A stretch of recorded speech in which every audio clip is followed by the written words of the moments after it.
Vapour pressure. Clear. और अपन इसको short form में VP से डिनोट करेंगे ताकि अपने को ईजी रहे पढ़ने के लिए। ओके।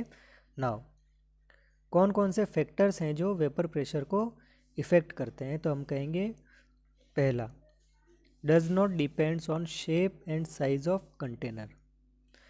कंटेनर की शेप और साइज से वेपर प्रेशर किसी तरह से इफेक्टेड नहीं होगा। तो क्या कह रहे हैं अपन, इतना बड़ा कंटेनर अगर अपन ले लेंगे, उसमें अगर लिक्विड भर दिया तो ज़्यादा इवोपरेशन होगा। अब ज़्यादा इवोपरेशन होगा तो क्या वेपर प्रेशर बढ़ जाएगा?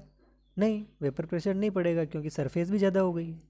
सरफेस ज़्यादा हो गई, कंडेंसेशन भी ज़्यादा हो रहा है, कंडेंसेशन ज़्यादा, इवोपरेशन भी ज़्यादा, तो हर एक चीज़ ज़्यादा, इक्विलिब्रियम भी ज़्यादा लेट और अरेंज होगा। तो उस कंडीशन में वेपर प्रेशर उस कंटेनर के अकॉर्डिंग होगा। इसका मतलब वेपर प्रेशर जो है वो शेप और साइज़ के ऊपर नहीं डिपेंड करता है। क्लियर। नेचर ऑफ लिक्विड, क्या नेचर ऑफ लिक्विड के ऊपर डिपेंड करेगा? बिल्कुल, नेचर ऑफ लिक्विड के ऊपर डिपेंड करेगा। जैसे अगर अपन बात करें H2O और एथेनॉल, क्या दोनों का वेपर प्रेशर सेम होगा? तो हम कहेंगे नहीं होगा। क्यों नहीं होगा? तो हम बात करते हैं कि जैसे अपन ने एक कंटेनर के अंदर H2O के मॉलिक्यूल ले रखे और एक कंटेनर के अंदर और एथेनॉल के मॉलिक्यूल ले रखे, CH2OH। क्लियर। अब मैं इनकी स्ट्रक्चर ओपन करके लिखता हूँ, तो ये HOH और ये लिखा तो HO और CH, एथेनॉल है ना, CH3CH2, तो ये CH2 और ये CH3 है ना। अब ये जब H2O की बात करूँगा तो एक H2O का मॉलिक्यूल दूसरे H2O के मॉलिक्यूल के साथ क्या करेगा? हाइड्रोजन बॉन्डिंग बनाएगा। लेकिन अपन ने एक चीज़ और देखी थी कि H2O के जो एक मॉलिक्यूल है वो चार तरफ से क्या कर सकता है?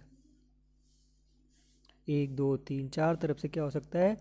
दो तरफ से हाइड्रोजन बॉन्ड और दो तरफ से ट्रू बॉन्ड। ये चीज़, ये स्ट्रक्चर भी अपन ने पढ़ रखी है। तो हाइड्रोजन बॉन्ड से और ट्रू बॉन्ड से क्या हो गया? 3 मॉलिक्यूल 4 मॉलिक्यूल एक साथ क्या हो गए? स्ट्रॉन्गली बाइंडेड हो गए। अब इसके अंदर ये कंडीशन है क्या? तो हम कहेंगे इसके अंदर तो इतनी ज़्यादा कंडीशन है नहीं, क्योंकि यह कौन सा ग्रुप आ गया? R। और जैसे जैसे R बढ़ता जाएगा वैसे वैसे हाइड्रोजन बॉन्डिंग जो है वो क्या होती जाएगी? कम। अब हाइड्रोजन बॉन्डिंग कम होगी तो दो मॉलिक्यूल एथेनॉल के आपस में बाइंड कम रहेंगे, तो अपन क्या बोलेंगे? वीकली बाइंडेड होंगे। और वीकली बाइंडेड होंगे तो क्या होगा?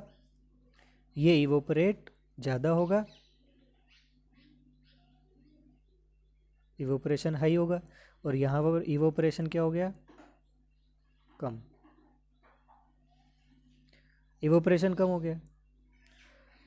अब जब इवोपरेशन ही कम है तो उस कंडीशन में इवोपरेशन नहीं हो रहा है, इवोपरेशन नहीं हो रहा है तो कंडेंसेशन नहीं होगा, और कंडेंसेशन नहीं होगा तो वेपर प्रेशर भी क्या हो गया? कम। अब यह इवोपरेशन ज़्यादा होगा, दोनों मॉलिक्यूल आपस में बहुत ज़्यादा बाइंड नहीं हो पा रहे, और बाइंड नहीं हो पा रहे तो इवोपरेशन ज़्यादा, इवोपरेशन ज़्यादा तो कंडेंसेशन ज़्यादा, और कंडेंसेशन ज़्यादा तो वेपर प्रेशर भी ज़्यादा। तो अपन क्या कहेंगे? एथेनॉल का vapour pressure is greater than vapour pressure of water.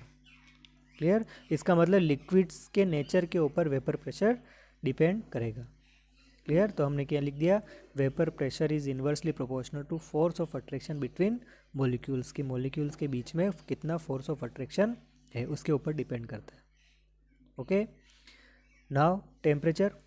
तो जैसे जैसे अपन टेम्परेचर इंक्रीज करेंगे रेट ऑफ इवोपरेशन बढ़ेगा, और रेट ऑफ इवोपरेशन बढ़ेगा तो वेपर प्रेशर भी इंक्रीज होगा।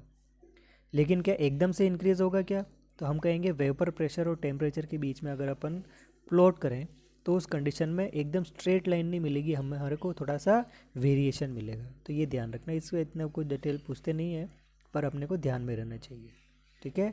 तो ये बात करी अपन ने वेपर प्रेशर की। नेक्स्ट टॉपिक में अपन पढ़ेंगे कि कौन कौन से सब्सटेंस हैं या कौन कौन से मिक्सचर अगर अपन मिक्स करें तो उस कंडीशन में वेपर प्रेशर की क्या कंडीशन है।